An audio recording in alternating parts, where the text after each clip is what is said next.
$1.5 billion facelift for a long neglected part of our city, and you might have seen the first visible sign of that change. The big blue and yellow tent that's housing Cirque du Soleil show. It's located right there in Westport neighborhood, just east of Route 295, just south of downtown. ABC 2 News' Christian Schaffer tonight is in the Interactive News Center. Chris, Westport, in for a lot of changes, right? Yeah, you know it, Jamie, absolutely. The Westport neighborhood right about here, just off the middle branch of the Patapsco River, about 2 miles south of downtown, which is right about here. And on this map, you can see how much bigger the Westport waterfront is than the Inner Harbor itself. 5 times bigger, in fact. That's what drew one of the city's major developers to the site, and that's why it's in for a total transformation over the next several years. 57-year-old Joseph Bryant has been living in Westport for most of his life. It was a beautiful neighborhood.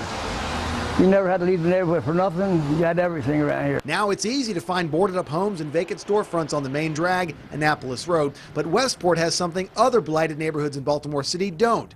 A waterfront. From Canton to Fells Point, coming around to Harbor East, coming around to Locust Point and Federal Hill. This is just an extension of that. This is what the Westport waterfront looks like right now. This is what developer Patrick Turner envisions over the next 8 to 10 years, a $1.5 billion project featuring 2,000 residential units and 2 million square feet of office space, along with shopping and hotels. We're now at a point we want to expose Westport to the world. This rendering shows just how large the project is in relation to downtown. It would include Baltimore's tallest building, 60 stories. We have interest from companies that were thinking about coming to Baltimore but didn't find the right setting.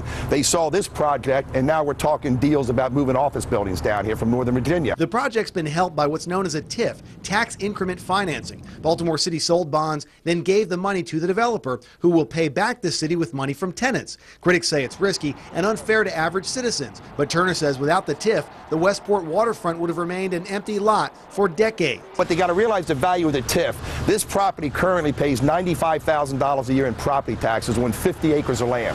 When this project's built out over the next 8 to 10 years, we're paying $45 million a year in property taxes. Residents like Joseph Bryant hope the new neighborhood will help the old. I feel that it would hurt if they tried to help out over here and bring the neighborhood back to something you knew what it'd be. Michael Wise had a specific request. We need some more, we need recreation centers and new playgrounds and stuff for the kids, you know.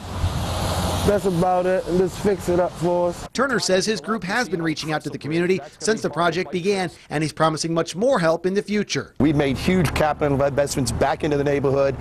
We're promoting jobs for the people who live in the neighborhood, housing, fixing up the houses, redoing the streets, lighting and all that. So it's really a huge improvement for the neighborhood itself.